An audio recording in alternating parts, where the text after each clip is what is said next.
خدا کو حاضر ناظر جان کر سر کے دل کے ساتھ اس امر کا حلف اٹھاتا ہوں کہ پاکستان فلم پروڈیوسرز ایسوسی ایشن کے عہدیدار کی حیثیت سے اپنے جملہ فرائض منصبی خلوص دل اور نیک نیتی کے ساتھ سر انجام دوں گا اور فلم انڈسٹری کی تعمیر و ترقی کے لیے اتفاق رائے سے جو فیصلے کیے جائیں گے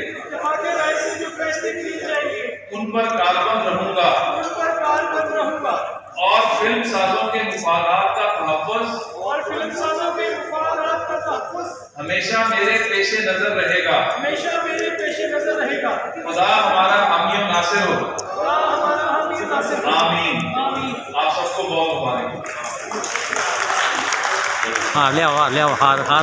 آگے اور جانو ہار آن لگے نے تھے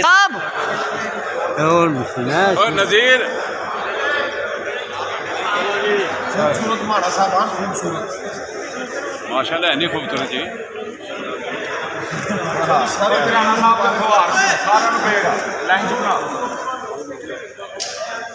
چہرے ادھر رکھو جی سامنے آسمان ہے ادھر کیسا صاحب اپنی کنڈ کر لی ہے پیچھے فیس کرو نا کیسا صاحب ادھر فیس کرو جو صاحب ایسا پیچھے پیچھے آ جاؤ دیکھو جو صاحب ایسا لو یہ ہے چلو عزیز جمیری صاحب،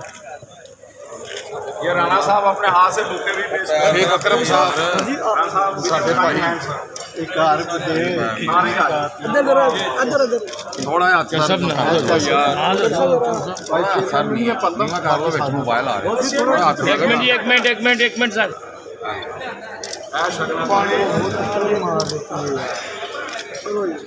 ہے